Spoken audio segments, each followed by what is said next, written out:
Tudo bem? Como é que vocês estão?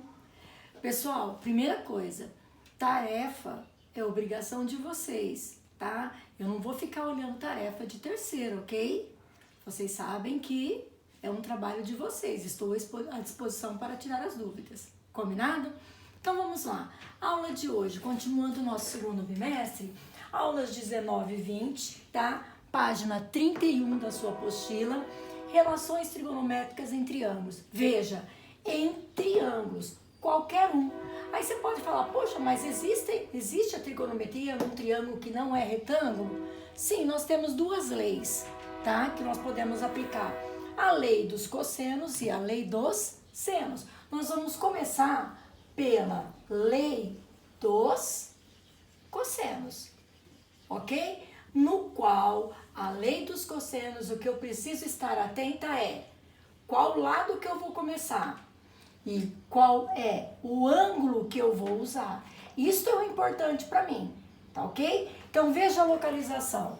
Todo lado oposto ao ângulo que vai ser trabalhado, ele é o que eu vou começar, tá? Então nós dizemos que a medida do lado oposto ao ângulo conhecido ao quadrado sempre será igual à soma dos quadrados dos outros dois lados menos duas vezes o produto entre eles e o cosseno do ângulo compreendido entre os lados A e B. Então veja, essa relação aqui, ó, é sempre por quem eu começo, quem eu termino, são os opostos, ok? Combinado? Em termos de teoria, é só isso. Somente lei dos cossenos? Sim, vamos recordá-la através de exercícios. Veja o nosso primeiro exercício. Me acompanhe, venha cá. Olha só, eu fiz até uma figura aqui para ilustrar para vocês, tá bom? Então vamos ver. Dois navios partem de um mesmo porto, correto?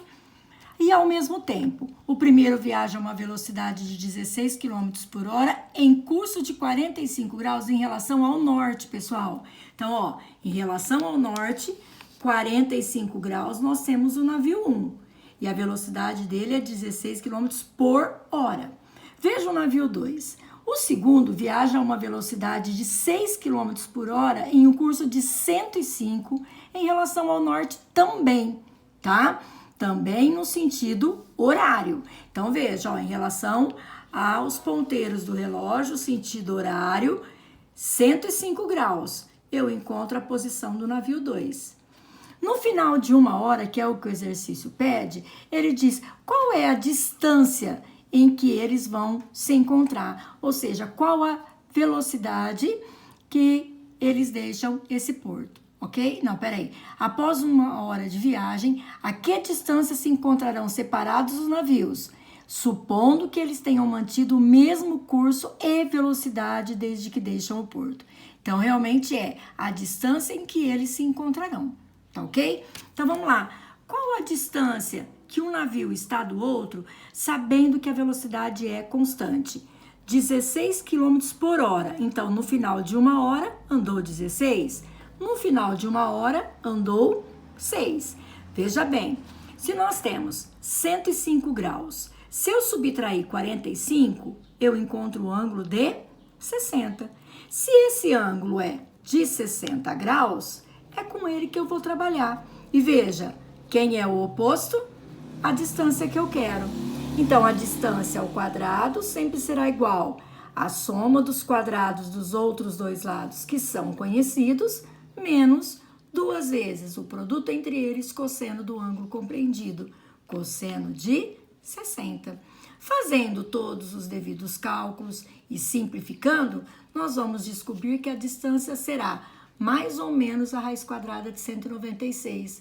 Como distância é medida e sempre positiva, 14 quilômetros. Alternativa B. Tranquilo? Olha lá o segundo exercício, vamos ver.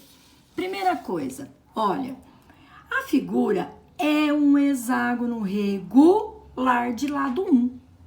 Então, veja só, se é um hexágono, você se lembra que o hexágono, ele pode ser dividido em 6 triângulos equiláteros? Então, se o lado mede 1, nós temos que a medida de A até Q e de Q até C também será 1, porque nós temos aqui um triângulo equilátero, todos os lados iguais, correto? 1, 1, 1 e 1. Ok, o perímetro da figura A, Q, C, E e F em decímetros é igual a, quer dizer, perímetro é a soma de todos os lados. Nós já sabemos que nós temos vários lados de medida 1. Qual é a nossa única dúvida? A medida de C até E, correto? Então, 4 lados de medida 1 mais a medida CE. Vamos trabalhar com esse CE? Como? Veja, eu vou chamar de C até E de X, tudo bem? Nós temos 2 lados de medida 1, porque é o lado do triângulo equilátero. E você lembra que triângulo equilátero mede 60 graus? Os ângulos internos? Então, 60 com 60, 120. Este ângulo aqui, ó, irá medir 120 graus. E quem é oposto ao 120? Exatamente o CE, tá? Por isso que nós vamos dizer, vou chamar a medida de C até E de X. O oposto ao 120 é o X, então é por ele que eu vou começar. X ao quadrado é igual a soma dos outros dois ao quadrado, menos 2 vezes o produto, vezes o cosseno de 120. Você se lembra que o cosseno de 120 é menos o cosseno de 60? Ou seja, menos o valor de meio. Então, vamos lá. 1 ao quadrado é 1, 1 mais 1 é 2, 2 menos 2 vezes o cosseno de 120, menos meio. No produto, sinais iguais, positivo. E 2 mais 1 é 3, o que implica que a medida x, ou a medida de C até E, valerá raiz de 3. Por isso, a alternativa B, 4 mais raiz de 3. Tranquilo? Copiando, prestando atenção, vá pausando se precisar, tá? E pra gente finalizar, o exercício 3. Veja, olha o que ele diz. A figura a seguir apresenta o delta do Rio Jacuí, situado na região metropolitana de Porto Alegre. Nele encontra o Parque Estadual Delta do Jacuí, importante parque de preservação ambiental. Sua proximidade com a região metropolitana torna-o suscetível aos impactos ambientais causados pela atividade humana. Correto? Então, olha só, a distância de B até C é 8, tá? O ângulo A mede 45 graus, o ângulo de vértice C mede 75. Eu transferi a figura aqui do mapa para ficar mais claro para você. E uma maneira de estimar quanto o delta do Jacuí está sob influência do meio urbano é dado pela distância do ponto A ao ponto C. Claro, veja o perímetro urbano aqui, ó, tá? Da onde está vindo a influência, tá? Pelo lado AC, quer dizer, é essa medida que eu quero. Só que se eu for aplicar a lei dos cossenos, veja, eu conheço o lado oposto ao 45 graus, mas eu não conheço a medida dos outros dois lados. Tá? Eu posso começar por 60, o lado oposto é exatamente o que eu quero, só que eu não conheço a medida de BA. Então, eu tenho que pedir socorro a um outro raciocínio. Como que eu vou fazer isso? Veja, eu pensei assim, eu vou traçar uma altura relativa ao lado AB, pelo vértice C, correto? E vou dividir o meu triângulo ABC em 2 triângulos retângulos. Olha para o primeiro, tá? O triângulo BHC. BHC, eu tenho a medida de CH como sendo o cateto oposto. E conheço o 8, que é a hipotenusa. Por isso, eu posso trabalhar com seno de 60, que vai ser cateto oposto sobre hipotenusa. Seno de 60 é raiz de 3 sobre 2. Multiplicando em cruz, de C até H, irá medir, simplificando, 4 raiz de 3.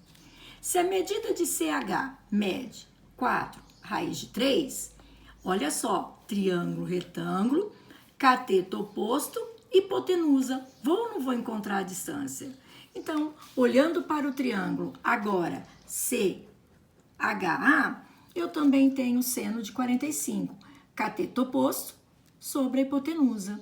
Cateto oposto é 4 raiz de 3 e multiplicando em cruz, eu vou encontrar que a distância será 8 raiz de 3 sobre 2. Sabemos que não podemos deixar assim, racionalizando e simplificando 4 raiz de 6, ou seja, a alternativa P. Correto? Essa é a ideia dos nossos exercícios. Quer dizer, tente aplicar a trigonometria num triângulo qualquer. Lei dos cossenos, lei dos senos, que veremos também mais para frente, mas a ideia é sugestão. Não deixe de trabalhar, principalmente na tarefa mínima, que é treino, ok? Combinado? Caprichem essa semana, façam exercícios e beijos. Cuidem-se, tá bom? Tchau!